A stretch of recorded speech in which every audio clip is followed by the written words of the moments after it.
കേട്ടായിരിക്കും. കർത്താവിൽ ഞാൻ അഭിമാനം കൊള്ളുന്ന പീഡിതർ കേട്ടാനന്ദിക്കട്ടെ. എന്നോടൊത്ത് കർത്താവിനെ മഹത്വപ്പെടുത്തുവിൻ.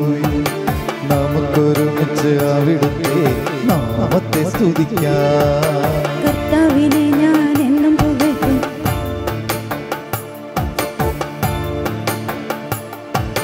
കർത്താവിൽ ഞാൻ അഭിമാനം എന്നോടൊത്ത് കർത്താവിനെ മഹത്വപ്പെടുത്തും. നമുക്കൊരുമിച്ച് നാമത്തെ സ്തുതിക്കാം. കർത്താവിനെ ഞാൻ എന്നും പുകഴ്ത്തും. അവിടുത്തെ സ്തുതികൾ എപ്പോഴും എൻ്റെ അകലങ്ങളിൽ ഉണ്ടായിരിക്കും. കർത്താവിൽ ഞാൻ അഭിമാനം കൊള്ളുന്ന പീഡിതർ കേട്ടാനന്ദിക്കട്ടെ. എന്നോടൊത്ത് കർത്താവിനെ മഹത്വപ്പെടുത്തുവിൻ. നമുക്കൊരുമിച്ച് അവിടുത്തെ നാമത്തെ സ്തുതിക്കാം.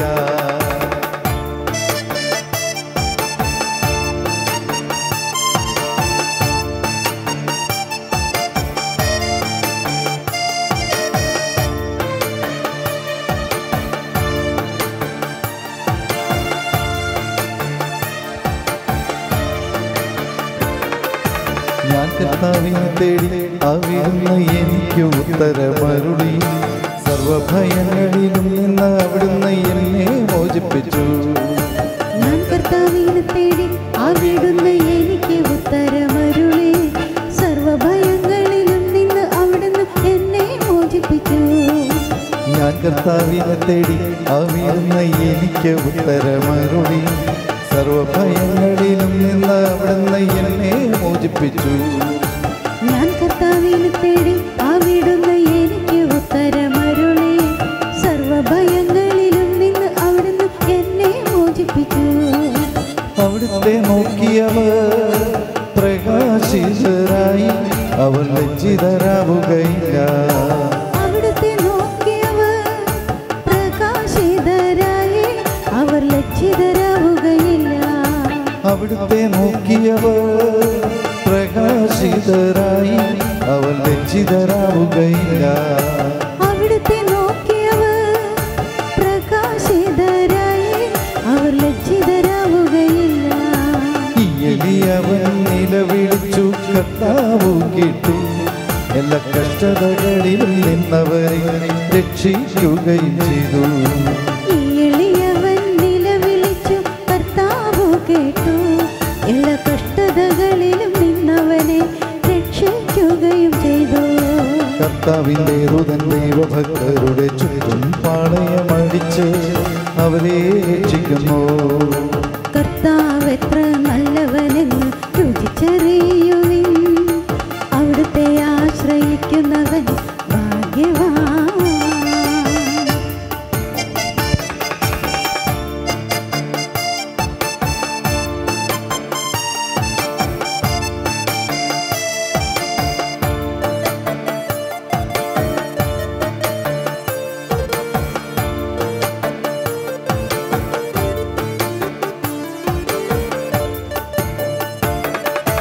കർത്താവിന്റെ വിശുദ്ധരെ അവിടുത്തെ ഭയപ്പെടുവിൻ.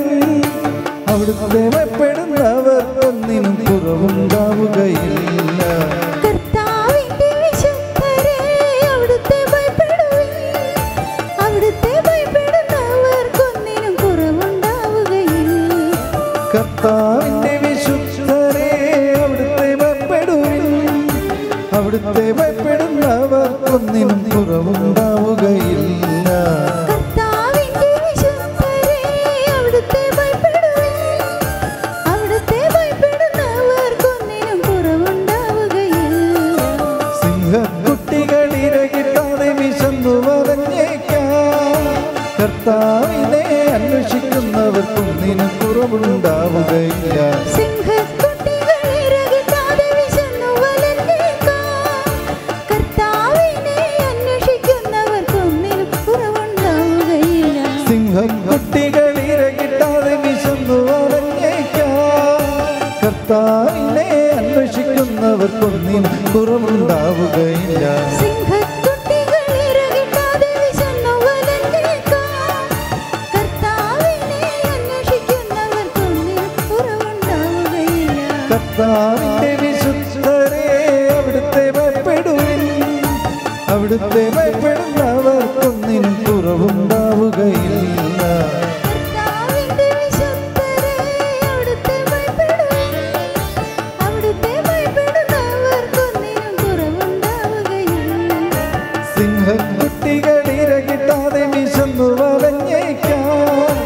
കർത്താവിനെ അന്വേഷിക്കുന്നവർക്കൊന്നിനും കുറവുണ്ടാവുകയില്ല. സിംഹക്കുട്ടികൾ ഇരകിട്ടാതെ വിശന്നു വലഞ്ഞേക്കാം. കർത്താവിനെ അന്വേഷിക്കുന്നവർക്കൊന്നിനും കുറവുണ്ടാവുകയില്ല. മക്കളെ ഞാൻ പറയുന്നത് കേൾക്കുവിൻ. ദൈവഭക്തി ഞാൻ നിങ്ങളെ പരിശീലിപ്പിക്കാം. മക്കളെ ഞാൻ പറയുന്നത് കേൾക്കുവിൻ. ദൈവഭക്തി ഞാൻ നിങ്ങളെ പരിശീലിപ്പിക്കാം. ജീവിതമാഗ്രഹിക്കുകയും സന്തുഷ്ടമായത് അഭിലഷിക്കുകയും ചെയ്യുന്നുവോ? തിന്മയിൽ നിന്ന് നാവിനെയും രാജഭാഷണത്തിൽ നിന്ന് അധരങ്ങളെയും സൂക്ഷിച്ചു കൊള്ളുവിൻ. തിന്മയിൽ നിന്നകന്ന് നന്മ ചെയ്യുവിൻ.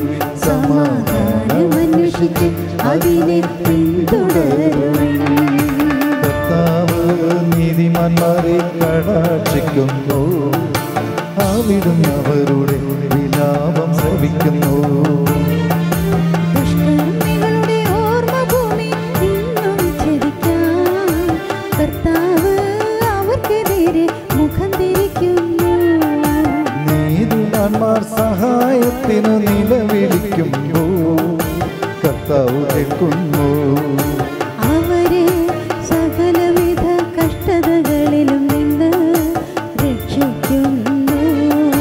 ഹൃദയം നുറുങ്ങിയവർക്ക് കർത്താവ് സമീപസ്ഥനാണ്. മനമുരുകിയവരെ അവിടുന്ന് രക്ഷിക്കുന്നു. ഹൃദയം നുറുങ്ങിയവർക്ക് കർത്താവ് സമീപസ്ഥനാണ്.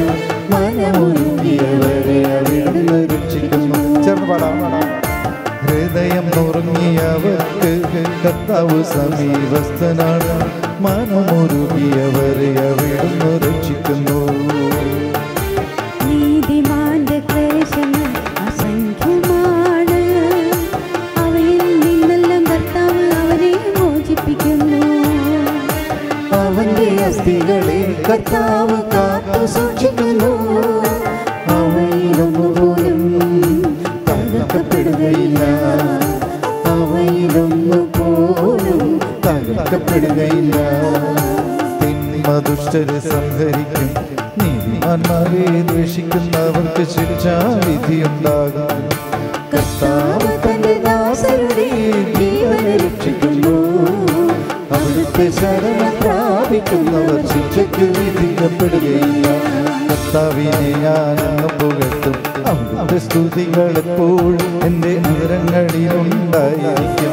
കർത്താവ് ഞാൻ അഭിമാനം കൊള്ളുന്ന പീഡിതം കേട്ടാനന്ദിക്കട്ടെ. എന്നോടൊത്ത് കർത്താവിനെ മഹത്വപ്പെടുത്തുവിൻ. നമുക്കൊരുമിച്ച് അവിടുത്തെ നാമത്തെ സ്തുതിക്കാം. കർത്താവിനെ ഞാൻ എന്നും പുകഴ്ത്തും.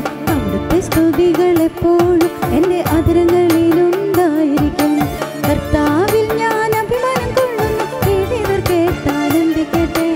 എന്നോടൊത്ത് കർത്താവിനെ പാടി ഒന്ന് സ്തുതിച്ച് സങ്കീർത്തനത്തിൽ പരിശുദ്ധാത്മാവാണ് ഈ സങ്കീർത്തനത്തിന്റെ ആത്മാവ്.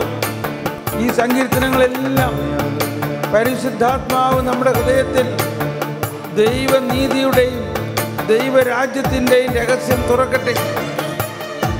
കരങ്ങൾ ഉയർത്തിയടിച്ച്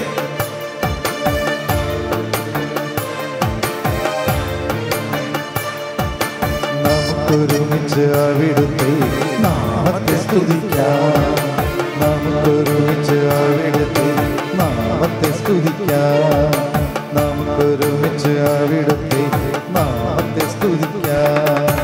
നമുക്കൊരുമിച്ച് അവിടുത്തെ നാമത്തെ സ്തുതിക്കാം. നമുക്കൊരുമിച്ച് അവിടുത്തെ നാമത്തെ സ്തുതിക്കാം. നമുക്കൊരുമിച്ച് അവിടുത്തെ നാമത്തെ സ്തുതിക്കാം.